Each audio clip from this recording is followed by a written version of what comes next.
Flash games. Games that are made in Adobe Flash. I know, who would have thought, right? Now, much like any self-respecting elementary school student bored in computer lab, I played a lot of online Flash games. You know what I'm talking about. Cool math games. Hours and hours of my time wasted when we probably should have been listening to the teacher. Now, why am I talking about this? Well, because Flash is gonna die next month. Ow. That really hurt. Because Flash Player won't be supported after 2020, and thus anything on the internet that used Flash that hasn't been backed up in any way is going to be gone forever, I thought I would make a list of all the Flash games I played the most as a little baby dumbass and just kind of talk about them. Hell yeah. Now, contrary to the name, cool math games aren't really math games. Well, I mean, most of the popular ones aren't, at least. They're just games that look educational enough to get past teachers into thinking they're productive for kids. Now, I didn't play every game on this website. I don't even think I played 0.1% of the games available on this website, so I'm only going to cover the games that I did play that I can remember and that are interesting to talk about. Let's start with Run and Run 2. These are auto-run games where you control this little gray turd with legs and guide it through a bunch of levels with the power of running, jumping, and rotation. In Run 1, you run through this huge square hallway. There are holes on the ground that you either have to maneuver around or jump over, and once you get to the end, you move on to the next stage. However, if you touch any surface, Turd Nugget will rotate and be able to walk on that surface, so it could lead to some pretty cool levels. The levels aren't super long, you can beat each one in around 30 seconds, but later in the game it really does test your skill. Either that or I just suck. The visuals are frankly really impressive for being a Flash game. I know this isn't real 3D and it's all an illusion, but it's still pretty impressive that it's made in Flash. Run 2 is similar to Run 1 in many ways, but introduces some differences. First off, you can choose from two characters. The runner can't jump as far as the skater, but is easier to control, and the skater can jump farther, but is harder to control. A cool gesture, I guess, but it just feels like they took Turd Boy from the first game and split his abilities into two characters. Also, in the second game, the levels look different. Now, instead of a big hallway with holes, it's a series of blocks in space, and again, the aesthetic is pretty impressive for a Flash game. Although, I don't know why you die by falling in this game, or why there's gravity at all, considering it's space. The third change is the addition of these yellow balls. To get these, you often have to take a separate path rather than the usual, which is usually harder. If you get them all, you unlock more levels. So overall, Run 1 and 2 are pretty decent little titles, although they do have one problem that a lot of these Flash games have. You see, these games, while good for what they are, they can't really hold my attention for more than a half hour at most, it seems. It's probably because of the simplicity. Also, I am aware that there is a Run 3, but I never played it, and I just wanted to stick to the games I played when I was younger, so goodbye Run 3.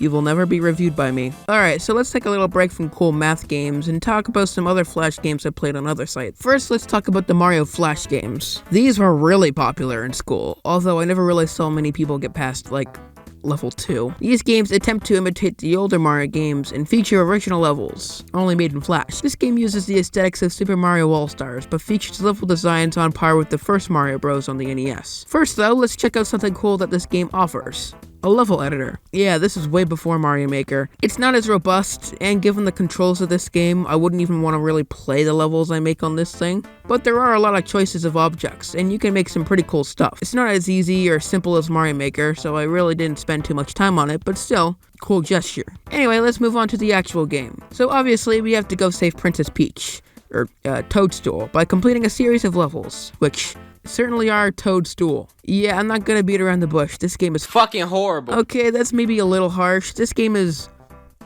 alright for the most part. The levels look appealing, the sprite work is okay, and it uses a map system from Mario 3 so you can reserve items and find toad houses. I kinda like how the toad calls you a punk. But what ruins the game for me is the controls. The levels don't work with the controls at all. First of all, you use the arrow keys to move and jump, so your hands are already in a weird position. Secondly, the controls feel very slippery and loose, and no, it's not because I played as Luigi, the movement feels the exact same as Mario. Third, when you jump, it's the same jump every time. It goes high, but you fall really fast, and it doesn't work well with the platforming. I feel like if someone remade all these levels in Mario Maker or something, they would work a lot better, because the controls in Mario Maker are much better than this. Also, there seems to be no 1-ups anywhere, so you really have to master these crappy controls to finish the game, or else you're gonna get sent back to the beginning a lot. Oh, and I almost forgot, when you have the fire flower, you shoot with the space bar.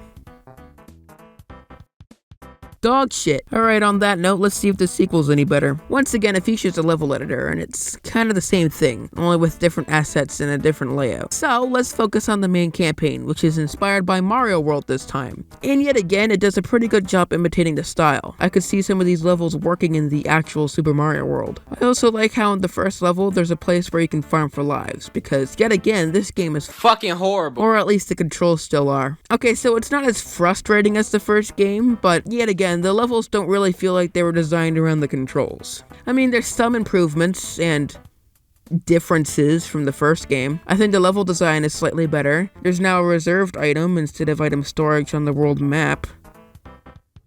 Gross. And Yoshi makes an appearance, and he's as useful as he was in the actual Mario World, which is a moderate amount. Another thing is that this game features secrets like the keys. Yet again, if this game was converted into Mario Maker stages, then I feel like it would be so much better, because these levels aren't that bad. The biggest flaws with these games is that the controls are made in a way that makes them not fun and frustrating to play because of how restrictive and just bad they are. It really sucks how hard it is to describe bad controls to you. I appreciate the effort, but they just aren't that fun to play. Alright, so let's stick with games that aren't from Cool Math. In fact, this one's actually from YTV's website. YTV and The Zone, for those who don't know, are pretty much the Canadian Nickelodeon, in a similar way Teletoon is Canadian Cartoon Network. Back when I was like 6 or something, YTV had a lot of Flash games playable on their website, and I played a lot of them. And by a lot of games, I mean 2 or 3 Spongebob games as well as a Scaredy Squirrel game for some reason. Oh, and I also played some Curious George games on PBS's website now that I'm thinking about it. I also played this Adventure Time game where Jake kicks Finn's ass to go save Bubblegum Lady. Now, unfortunately, I couldn't find most of these games on any Flash sites, as the original websites don't offer these games anymore. However, I was able to find my favorite game of the bunch, Mr. Krabs Makes Sense. First off, this game looks pretty good for what it is, although with all the other games we've discussed taken into consideration, it clearly looks like a Flash game. There's a combination of vector and pixelated assets, and the original assets have that weird Flash outline look. You know, where the outlines alternate between thick and thin for no reason. It's not as impressive as all the other games, but it's by no means bad. Anyway, this is a match 3 puzzle game. There are rows of character coins here that you have to match up, and when you match one up, Mr. Krabs gets some money in his jar. Now, his jar is always slowly running out, so you can't exactly take your time. The way you match in this game is by moving the whole column up or across in the direction you want it to go. So let's say you have 2 Spongebob tokens next to each other with a gap separating them. Assuming there's a Spongebob token in the column between them, you move up the column and get the match. Or across, if, you know, it's across. Locks on a column means that you can't move that certain column. And bombs, if you match it up with the right color, will explode in this pixelated stock explosion. And you'll get bonus points for all the character coins around it. Also, if you're out of moves, or you're a dumbass like me, you can shuffle the whole board and get new arrangements. Although that does reset the jar of money, which could be a good or bad thing depending on the context. When you fill the jar all the way up, you move on to the next level. Yet again, this is another pretty good Flash game. And I actually ended up spending an hour on this one without realizing it, mainly because I love puzzle games like this. Now, like I said, there was some other SpongeBob games I played. I remember playing this nut game where you slingshot nuts a lot, as Sandy, but I didn't play it for this video. 1, because it's November, and 2, because I couldn't find it. Nor could I find any of the other Flash games I played based off of TV shows.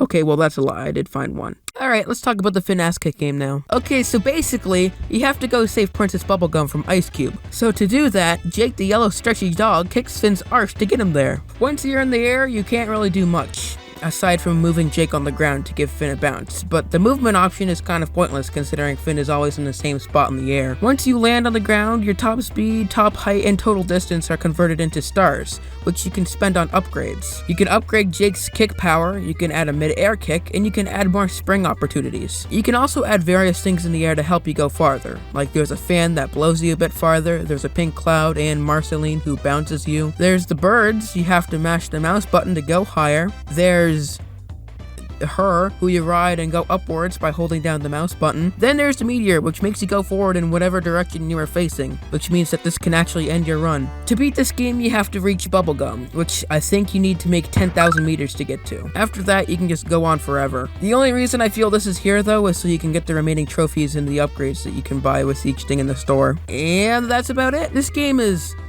alright. It's super satisfying to go far in this game, but there isn't really that much game to it. You can time the meter of Jake's foot power. You can press the mouse button. Oh, and you can stare at the screen. This game is fine, but it's not anything special. The final thing to comment on is the visuals, which look like the show it's based on.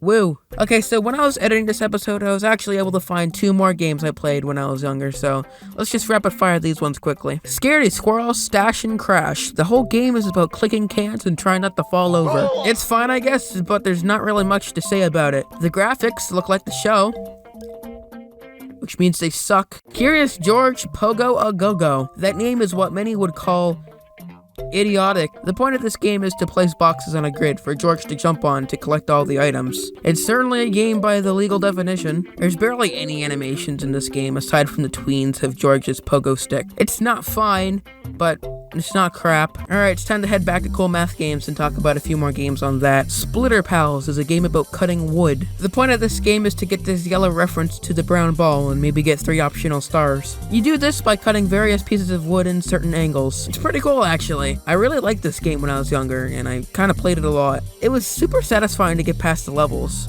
though now I get tired of the game before too long. Again, the visuals on offer here aren't super spectacular, but they work for what the game is going for. The real impressive part is the physics. I don't know anything about Flash code, but I can't imagine the mechanics of this game being too easy to program. I also like this Hypnotoad reference and how it's subliminally messaging you to rate 5 stars. Although there isn't really a place to do that, so never mind, this reference is dog shit. I also like the death sound effect.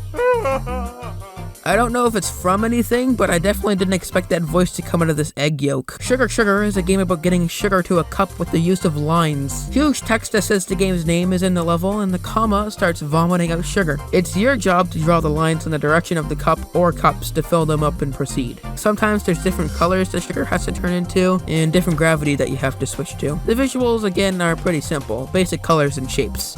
Again, not too impressive. However, it is minimalist and it works, in the same way something like Vib Ribbon's visuals work. They are simple, but intentionally simple, because complex graphics would make the gameplay worse. For some reason, the creator made 2 more games. I mean, it's more Sugar Sugar, so if you're just dying to see how the story unfolds, then be my guest. Color World and Color World Origins. I'm not sure which one of these came out first. I'm assuming Color World Origins came out after Color World. These are pretty much the same game, only one has less graphical effects and mechanics, I guess. They're both games where you control a cannon that shoots out fuzzy colored tumors at these metal blocks with colored faces. If you shoot the correct colored tumor at the correct blocks, then you win and you get to move on to the next level. But sometimes there are obstacles in the way, or puzzles that you have to solve. You can also control how close or far you shoot with your mouse cursor. The closer it is, the less far it'll fire. At the end of the level, you have a chance to get a star, but it really depends on how many tumors you shoot. The visuals are nice and colorful. I like the environments. I like how you shoot fuzzy lumps, but what are these supposed to be? Can someone please tell me? Isoball is pretty cool. You basically have to build a path so this ball can go into the hole. So what you do is stack various objects and ramps together to get the ball to the goal. However, the game only gives you the exact amount, or slightly above the exact amount needed. It is genuinely a pretty cool idea. Kinda reminds me of Mario Maker in a way, as well as that one scenario in Minecraft where you're trying to make a staircase in a really tight spot, so you have to angle the stairs in a flat ground in a certain way so it looks nice. Yeah. I don't know where that example came from. It's not always one solution, although most of the time it is. The visuals look pretty good. I wouldn't call them impressive, but they look really nice for a Flash game. Although I don't know why this game is in iPhone portrait mode the whole time. I don't think the game would break if the screen was any wider. You know, on top is a Flash game, but with a twist. It was created by Bennett Foddy. You know, the person behind Getting Over It. Getting Over It with Bennett Foddy.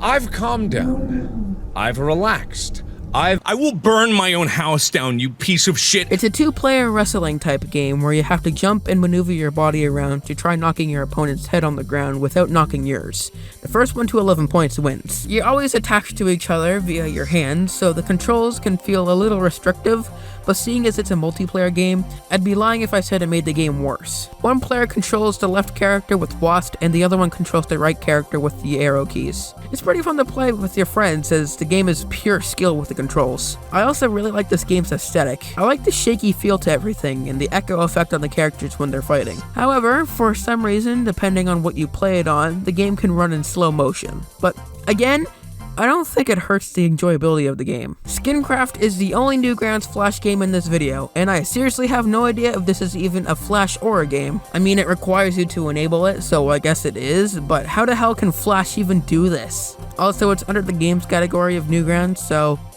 I guess can't really argue with that. I have a feeling some of these games aren't really Flash games, but if it requires to plug in to use it, I'll review it in this video. I'm sure someone in the comments will be able to tell me whether or not these games are made in Flash or not. Anyway, Skincraft is a Minecraft skin editor that I used to play without actually using the skins because I was 6 and hopeless. This was during that weird period in my Minecraft history that I never told you about. Long story short, most of the time when I was playing this game, it wasn't when I was playing Minecraft. It was just for the fun of making skins. The basic gist of this game is that you can go into certain body parts and edit the pixels with various colors to make the Minecraft skin of your dreams. You can have multiple layers and even make a hat layer, which is cool. You can also use pre-made patterns like pre-made pants, shirts, hair, etc. You can edit the colors. After you're done with your skin, you can upload it to your profile, which again, I didn't know how to do when I was younger, even when I had Minecraft. I guess something I can complain about is how loud the opening Newground logo is.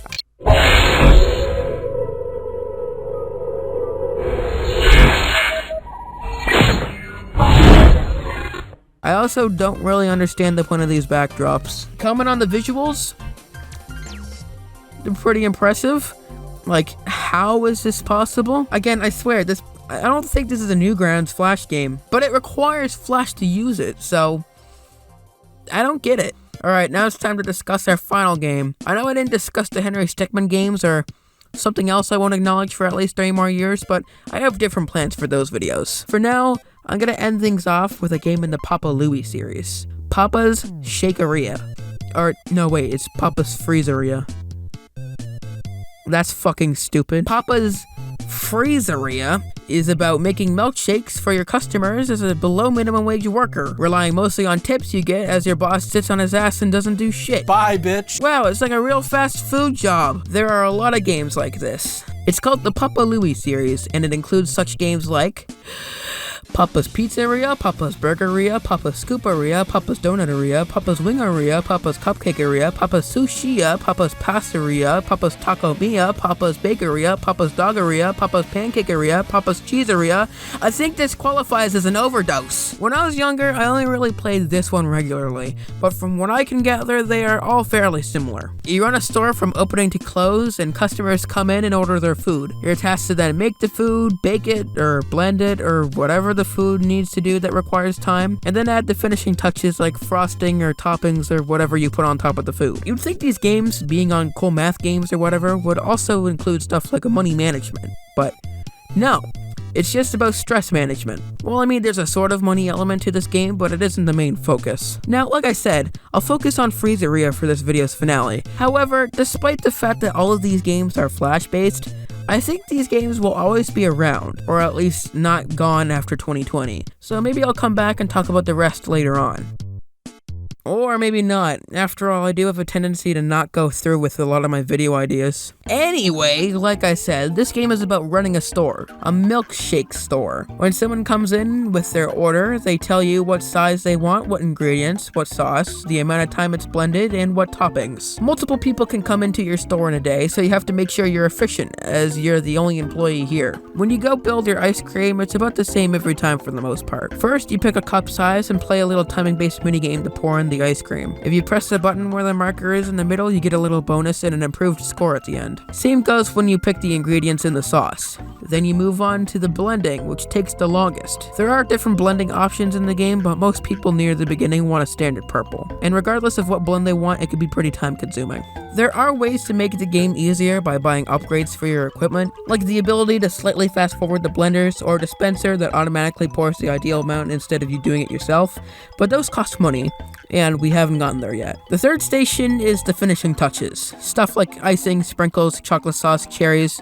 Oreos for some reason, and others that you'll eventually unlock. This is all about placement, so you have to move your mouse around carefully to get the optimal look for your toppings. When you're all done your shake, you click all done and put the ticket of the person who ordered that specific shake next to it. And depending on how well you did each station and how fast you did it, you get a score. And if the score is high enough, you can even get a star and some extra tips. If you get 5 stars in a row, you upgrade them to a star customer. Unless you take way too long or like suck major ass, most customers will at least be happy with their order.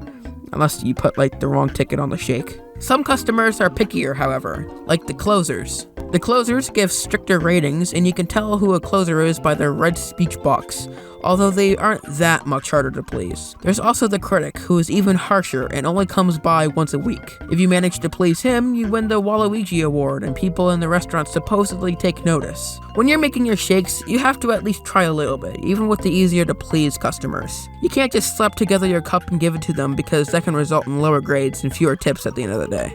Speaking of, at the end of the day, you are graded with your service quality and earn points. Earn enough points and your rank goes up, which can increase your end of the week pay, which at the start is around $100. Wait, what? To combat Daddy's poor wage practices, you can also collect tips throughout the game. If you make good shakes, then you make good tips, and that can add to your balance. At the end of the day, you have the option to buy upgrades to your equipment, like a blender fast forwarder or a doorbell. You know, added convenience. You can also buy some decorations around the restaurant so customers feel less bored and your score goes up. Every day you meet new people and see older customers, and they all have different orders, so you can't necessarily predict what's gonna happen. This is pretty robust for the usual Flash game, yet it's still easy to understand. Most games I've covered can last at most one 45-minute play session before getting boring, with some exceptions, and this is definitely one of them. This game is so simple, yet so robust that I could keep playing this for a while. Maybe not a long time, but this is definitely harder to tire of than most Flash games. I also like this game's quirky art style. The kitchen elements are all there and look good. They aren't really styled in a unique way unless you count 2D animation as a unique style. But no, I'm more talking about the funny character designs. I like how they don't have legs and they just waddle in. I like how random and crazy the characters look. I like how some of their names are just really weird. Utah, what a great name for your child. Kingsley, did your parents know you were gonna be fat? Yeah, this game is pretty fun, and as someone who hasn't played the other games in the Papa Louie series, I can confidently say that this is possibly the greatest game of all time. Well, I think that's about it. I think that's the end of my Flash game history. I know there are some titles I skipped over, which I already talked about, but when it comes to everything else, that's all of them. I know with a title like Flash Game Memories, you would probably expect more Newgrounds stuff, but it was banned in my school for such reasons as... And that's actually about it. That was actually the default reason for many banned sites in my school. Honestly though, I think that did me a solid. Or not, maybe I just learned how to make do with this site. But regardless, I loved playing Flash games when I was younger. A huge pit of simple games, free to play when I want, that was awesome. And it's a real shame that it's going away. Like, remember when the Wii Shop channel was closing and everyone kind of freaked out about that or whatever? Well, this Flash thing is like that, but on a much larger scale. Just think about this. Flash won't be supported anymore. Most Flash games will never be playable again. It wouldn't be such a problem if there was an easy way to back these games up, but it's been proven how difficult it is to actually back these games up, which means that this is kind of it. This is the last we'll see of most of these games. And even if we could back up games easily, just try thinking about how many Flash games there are. There are possibly thousands of them, and there's no way we can save all those games, even if it was easy. I know not every game will be gone forever. Newgrounds has this Newgrounds player that may or may not work. Henry Stickmin and other games have been remastered and put on Steam. And some games, like Happy Wheels, run in something else, like a version of Java, so they can stick around. But for most sites out there, it's almost the end for them, and that just kind of bums me out. And pisses me off. This is really idiotic. I guess this proves that even if it is on the internet, nothing can last forever. That seems to be getting more true as time goes on. And don't even get me started on the Flash movies that will die because of this. So, thanks Flash. Thanks for all the memories. Good and bad.